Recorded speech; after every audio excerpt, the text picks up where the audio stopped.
एक गांव में एक गरीब महिला मजदूरी करके जब अपने घर वापस लौटती है तो वो एकदम से गुमसुम थी, किसी से कुछ बात नहीं कर रही थी। पति ने जब अपनी पत्नी को देखता है और उसके पास जाता है, उसका हाथ पकड़ता है और हाथ पकड़ने के बाद कहता है कि शायद तुम्हारी तबीयत ठीक नहीं है। इस पर पत्नी कहती है कि मेरी तबीयत बिल्कुल ठीक है। जैसे ही पत्नी ने कहा ठीक है, अपना चेहरा घुमाया और घुमाते ही उसकी आंखों से आंसू टपकने लगते हैं। पति ने उसके आंसुओं को देखा और फिर पूछा, क्या बात है, क्या परेशानी है? तुम अपना मुंह क्यों छिपा रही हो, चेहरा छुपा रही हो? तो पत्नी ने पति की बात को टालने की कोशिश की और वह इधर उधर काम में लग जाती है। पूरी रात ऐसे ही गुजर जाती है, लेकिन पत्नी करवटें बदलती रहती हैं, सो नहीं पाती है। आखिरकार दिन निकल जाता है। पति फिर पूछता है, कुछ तो ऐसी बात है जो तुम मुझसे छिपा रही हो। पत्नी फिर इसे टाल जाती है। पति काम पर निकल जाता है। शाम को आता है, पत्नी का उदास चेहरा देखता है और फिर पूछता है। पति के बार बार पूछने पर पत्नी बताने से संकोच कर रही थी, डर रही थी। उसे लग रहा था कि अगर पति को सच पता चल गया तो शायद वो उसे तलाक देगा, उसे छोड़ देगा, जिंदगी भर के लिए उसे अकेला रहना पड़ेगा। इसलिए पत्नी ने अपने पति को शांत किया और कुछ ऐसा व्यवहार करने लगी जैसे कि कुछ हुआ ही नहीं हो। अब पति चला जाता है। शाम को आसपास गांव में घूमने के बाद, लोगों से मिलने के बाद फिर वापस आता है। जब खाने पर बैठता है, पत्नी का उदास चेहरा देखता है। फिर पूछता है, आज मजदूरी करने के लिए नहीं गई? पति की बात सुनकर पत्नी इधर उधर का बहाना बनाने लगी। इस तरह दूसरा दिन भी बीत जाता है। दूसरे दिन सुबह पति ने फिर पूछा, कुछ ऐसी बात है जो तुम मुझसे छुपा रही हो, तुम मुझे बताना नहीं चाहती हो? पति ने कसम धर्म खिलाई। उसके बाद फिर अपनी पत्नी से बातचीत करने की कोशिश की तो पत्नी ज्यादा देर तक अपने पति के सामने टिक ना सकी, यानी कि टूट गई और टूटकर उसने अपनी आप बीती बताई। उसने जो कुछ बताया उसे सुनकर पति भी रोने लगता है और पत्नी भी रोने लगती है। दरअसल रोने वाली बात यहाँ यह थी कि उस महिला के साथ उसकी पत्नी के साथ गैंग रेप हुआ था और जिन लोगों ने गैंग रेप किया था वे गांव के दबंग लोग थे। उन्होंने उस महिला से कहा था कि अगर यह बात किसी को बताई तो वे तुम्हें, तुम्हारे पति को और तुम्हारे पूरे परिवार को मार डालेंगे, खत्म कर देंगे। इसलिए पत्नी डहरी सहमी घर आ जाती है और किसी से कुछ नहीं कहती है, लेकिन वह परेशान हो रही थी, रो रही थी। पति कहता है कि ठीक है, तुम बिल्कुल शांत रहो, भगवान पर भरोसा है तो देखना एक दिन सब कुछ ठीक ठाक हो जाएगा। इस तरह करते हुए साल भर का समय लगभग बीत चुका था। जैसे ही एक साल का समय बीतता है, उसके बाद यह कहानी सोशल मीडिया, अखबार, टेलीविज़न, विभिन्न टीवी चैनलों पर हर जगह सुनाई देती है। यह उस प्रदेश की सबसे बड़ी और सबसे चर्चित कहानियों में से एक है, क्योंकि पति ने जो काम किया था वह वाकई में अपने आप में बड़ा खतरनाक था। और जब गैंग रेप का बदला लिया तो उस बदले की आग ने पूरे प्रदेश को ऐसा दहलाया कि ऐसा लगा मानो क्या कोई हिंदी फिल्म चल रही हो। आज की इस कहानी के माध्यम से हम यह बताने की कोशिश करेंगे कि आखिरकार उस महिला मजदूर, उस गरीब महिला के साथ क्या हुआ था और कैसे उसके पति ने गांव के उन दबंगों से बदला लिया था। नमस्कार, स्वागत है आपका ऑनलाइन बुलेटिन में। मैं हूं आपके साथ सचिन खुदशाह और आप देख रहे हैं क्राइम स्टोरी में कहानी आज की जो सच्ची घटना मैं आपको सुनाने जा रहा हूं, ये सच्ची घटना मध्य प्रदेश से की है। मध्य प्रदेश का एक जिला रतलाम है।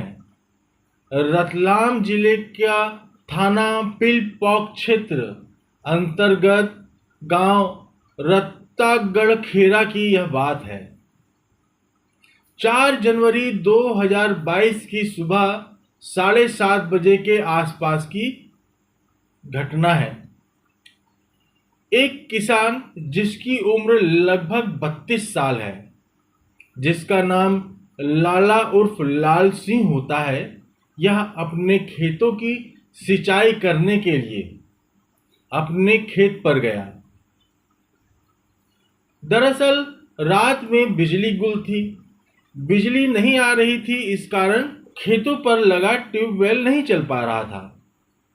बिजली आने का समय दिन का था और दिन में किसान ज़्यादातर अपने खेतों में काम करने के लिए जा रहे थे। इसी बीच ये जाता है और जाने के बाद जैसे ही ट्यूब पर पहुंचता है, ट्यूबवेल के स्टार्टर का बटन दबाया ताकि नलकूप से पानी आने लगे और खेतों की सिंचाई शुरू हो जाए। जैसे ही इसने नलकूप का बटन दबाया, बटन दबाते ही एक जोरदार धमाका होता है। उस धमाके की गूंज इतनी तेज थी, इतनी अधिक थी कि उस खेत के इर्द गिर्द जितने भी गांव थे, उन गांवों तक इस धमाके की आवाज पहुंचती है। साथ ही जिस खेत में यह धमाका हुआ था, वहां धूल का एक बड़ा गुबार उठता है। आसपास के जो लोग थे, जो किसान दूसरे खेतों में काम कर रहे थे, वो इस धमाके को देखते हैं और देखते हैं कि बड़ा धूल का गुबार उठा है और आसपास की जितनी चीजें हैं वह धूल के गुबार में उड़ रही हैं। वे हवा में उड़ते हुए सामानों को भी देखते हैं। धमाके के बाद आसपास जो किसान काम कर रहे थे, वे दौड़ते हुए घटनास्थल पर पहुंचते हैं। वहां जाने के बाद लाला सिंह को किसान आवाज देते हैं, लेकिन लाला सिंह वहां दिखलाई नहीं पड़ता है। दरअसल जहां पर वो ट्यूबवेल का स्टार्टर रखा हुआ था, उस स्टार्टर के समीप ही जमीन पर एक 4 4 फुट गहरा गड्ढा और तकरीबन इतना ही 4 फुट चौड़ा गड्ढा हो जाता है। साथ ही वहां पर जितने भी आसपास सामान रखा था वह सारा सामान बहुत दूर दूर तक फैल जाता है। फिर किसानों ने उस लाला सिंह को ढूंढने की कोशिश की तो वह कहीं भी नहीं मिलता है, लेकिन उसके शरीर के छोटे छोटे टुकड़े घटना स्थल के आसपास और बगल के खेतों में पड़े हुए थे। उन खेतों में उसके शरीर के हिस्से लगभग 60 फुट की दूरी तक जा गिरे थे। खोजने पर लगभग 60 फुट के दूरी में लाल सिंह का सर का आधा हिस्सा पड़ा हुआ मिलता है। साथ ही उसके हाथ का आधा हिस्सा लगभग 40 फुट दूर जाकर गिरा था और जो शरीर था वह लगभग बिखरा हुआ था। इस धमाके के बाद न केवल आसपास के खेत के लोग बल्कि आसपास के गांव के लोग भी दौड़े दौड़े मौके पर पहुंच जाते हैं और इस बीच किसी ने इस धमाके की सूचना पुलिस को दे देते हैं। सूचना पर पुलिस पहुंचती है और उस लाला यानी लाल सिंह के परिवार को इसकी सूचना देते हैं कि तुम्हारे यहाँ इस तरह का हादसा हो गया है और धमाके में लाला सिंह के शरीर के चिथड़े उड़ गए हैं। लाला सिंह की पत्नी और उसकी बेटी जिसकी उम्र 5 साल, बेटा लगभग 7 साल होता है, उसका एक बड़ा भाई और एक छोटा भाई राकेश और मुकेश। यह सूचना मिलने के बाद वे सभी दौड़ते भागते खेतों की ओर पहुंचते हैं जहां पर यह घटना हुई थी। घटना स्थल पर पहुंचने के बाद परिवार के लोगों का रो रो कर बुरा हाल हो जाता है और लोग सोचने पर मजबूर थे कि आखिर इतना बड़ा धमाका हुआ क्या है, क्यों है और कैसे हुआ है। पुलिस भी इस पर खोजबीन में जुट जाती है। अब चाहे एफएसएल की टीम हो, डॉग स्क्वाड की टीम हो या पुलिस के बड़े बड़े अधिकारी हो, वे सभी घटना स्थल पर पहुंचने लगते हैं। घटना धमाके की बात सुनने के बाद सभी के रोंगटे खड़े हो जाते हैं। लोग सोचने पर मजबूर हो जाते हैं, खासकर पुलिस। अब इस मामले में जब जांच पड़ताल शुरू होती है, 7:30 बजे सुबह धमाका होता है। दोपहर का अब 2 बज रहा होता है। उसके शरीर के टुकड़ों को अलग अलग हिस्सों से उसे इकट्ठा किया जा रहा था, बोरियों में बंद किया जा रहा था। बोरी में उसके लाश को भरने के बाद, इकट्ठा करने के बाद उसे पोस्टमार्टम के लिए भेजा जाता है। पुलिस जब इस मामले की जांच पड़ताल कर रही थी तो जिले के एसपी पुलिस अधीक्षक ने एक एसआईटी टीम गठित की। एसआईटी से कहा जाता है, उन्हें यह निर्देश मिलता है कि तुम्हें इस मामले की जांच पड़ताल करनी है। इसके साथ ही गांव में एक खबर फैला दी जाती है। आसपास जितने भी गांव हैं वहां पर यह खबर फैलाई जाती है कि जो कोई इस घटना के बारे में सटीक जानकारी देगा, सूचना देगा, उसको 10,000 रुपए का नकद पुरस्कार दिया जाएगा और उसकी पहचान गुप्त रखी जाएगी, यानी किसने जानकारी दी है इसकी उसका नाम और चेहरा उजागर नहीं किया जाएगा।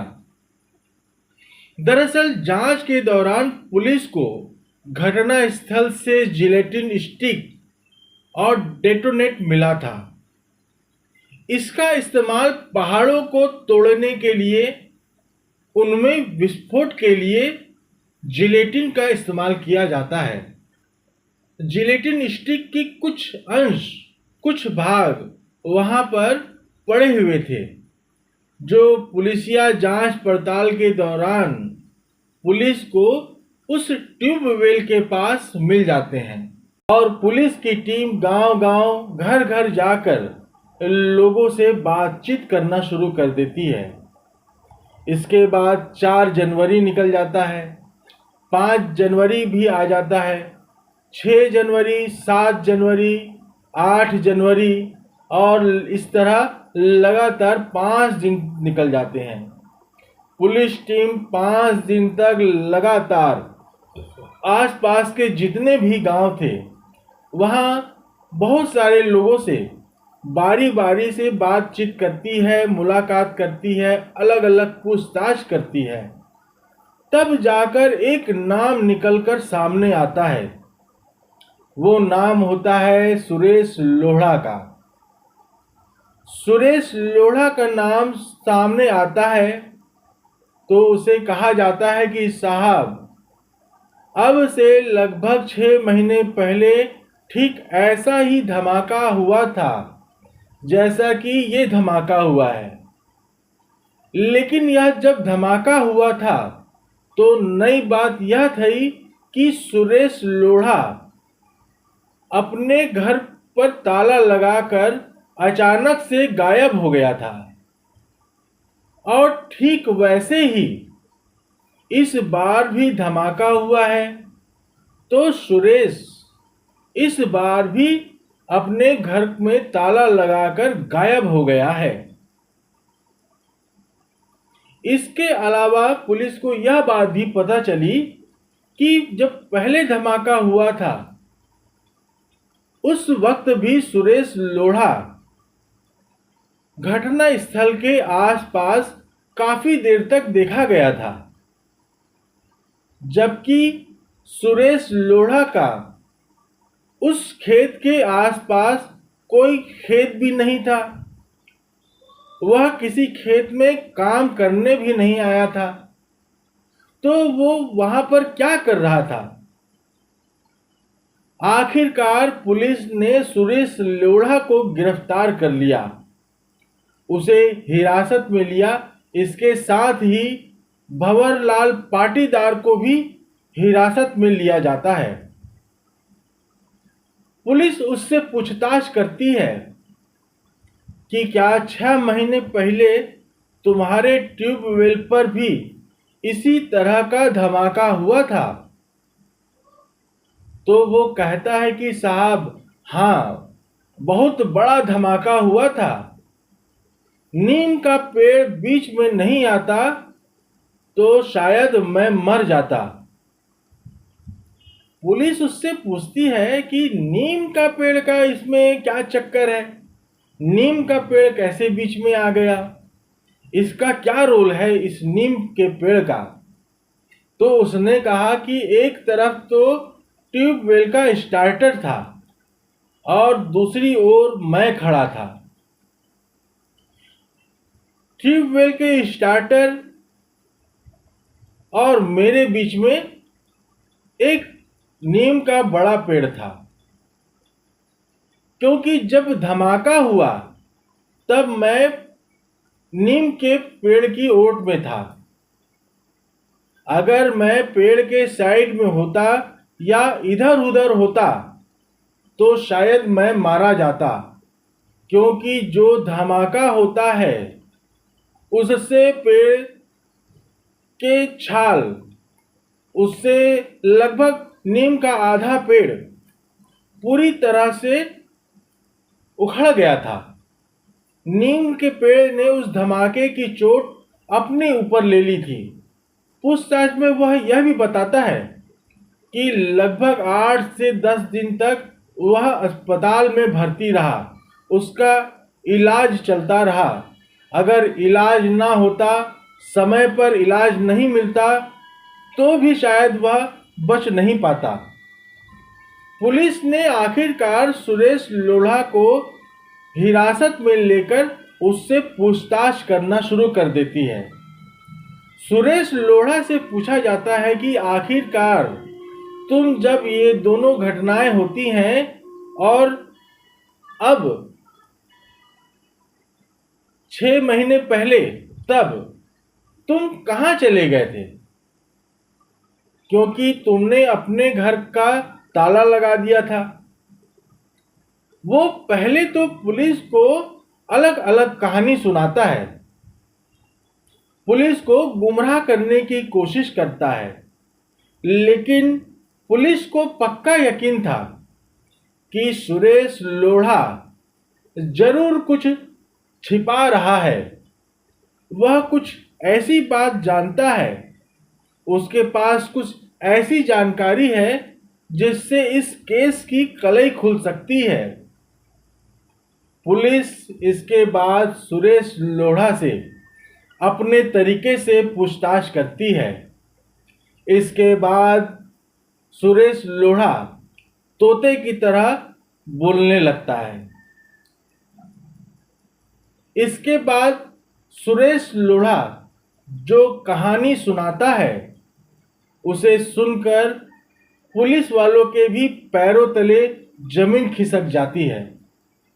सुरेश लोढ़ा बताता है कि अब से 1 साल पुरानी बात है।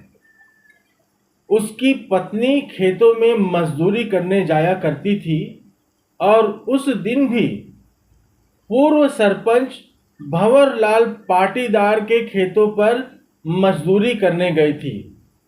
और ये जब मजदूरी करने के लिए गई थी, तो वहां पर उसका दोस्त, जिसका नाम लाला उर्फ लाल सिंह और दूसरा दिनेश, वे मौजूद थे।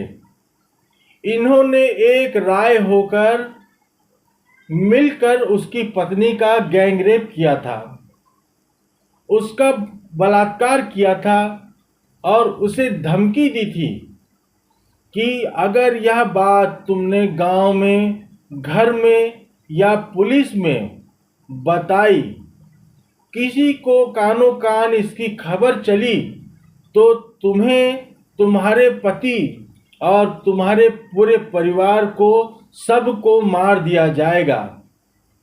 अब इसमें 2 चीजें निकलकर सामने आती हैं कि जो सुरेश लोढ़ा होता है, वो पुलिस के पास जाता है, लेकिन पुलिस उसकी सुनवाई नहीं करती है। एक थ्योरी तो यह चलती है। दूसरी थ्योरी यह चलती है कि वो इस बात से कि पुलिस में जाएंगे तो बदनामी होगी, लोग क्या कहेंगे, और गांव में, पास पड़ोस में तरह तरह की बातें होंगी। यह सोचकर वह कुछ समय बाद पुलिस स्टेशन जाना बंद कर देता है और फरियाद नहीं करता है। इसलिए उसने अपने एक दोस्त बद्रीलाल की मदद ली। सुरेश लोढ़ा अपने मित्र बद्रीलाल से कहता है कि मुझे कुछ सामान चाहिए। सामान यानी कि जिलेटिन स्टिक और डेटोनेटर। दरअसल इन्हें मिलाने के बाद धमाका होता है। पहली बार लगभग 6 महीने पहले इसने, जो पूर्व सरपंच होता है, जिसका नाम भंवरलाल पाटीदार है, उसके ट्यूबवेल पर इसका इस्तेमाल किया था। लेकिन उसके साथ एक दिक्कत थी।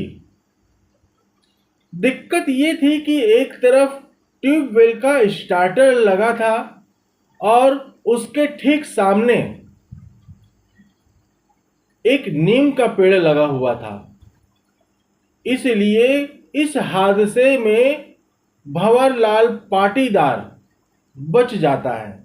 उसने दूसरी बार अपने मित्र बद्रीलाल से कहा कि मुझे इस बार बड़ा धमाका करना है, ज़्यादा सामग्री चाहिए।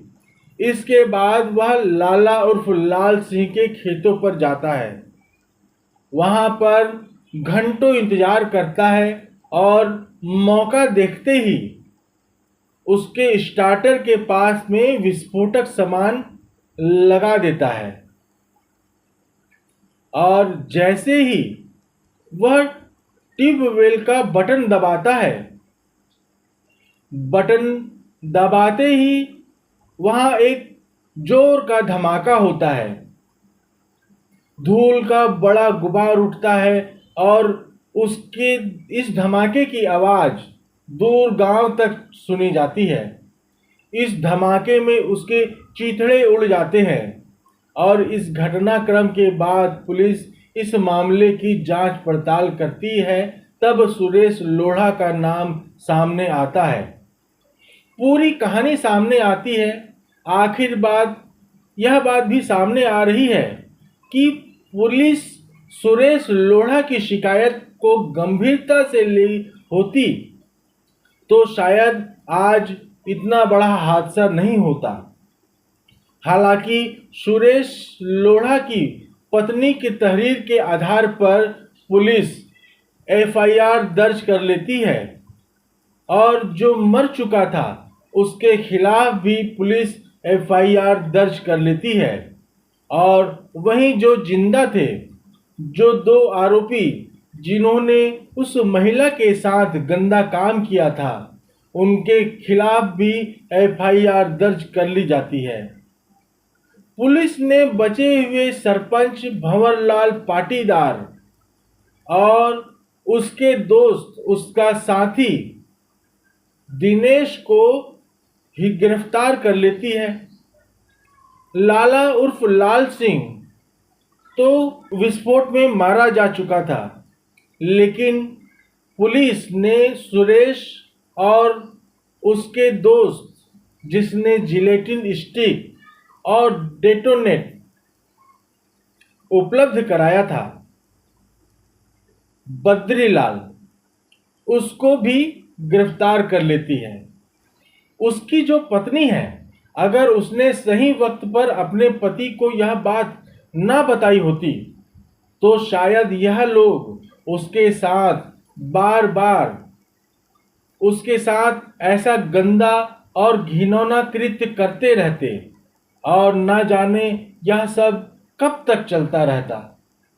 दोस्तों, इस पूरे घटनाक्रम को सुनाने का उद्देश्य किसी को परेशान करना नहीं है, किसी का दिल दुखाना नहीं है, बल्कि आपको जागरूक करना है, आपको सचेत करना है। आपको यह वीडियो पसंद आए तो वीडियो को लाइक कर चैनल को सब्सक्राइब करें, अपने दोस्तों को यह वीडियो शेयर करें। आप सब लोग अपना ख्याल रखें, सुरक्षित रहें। जय हिंद, जय भारत।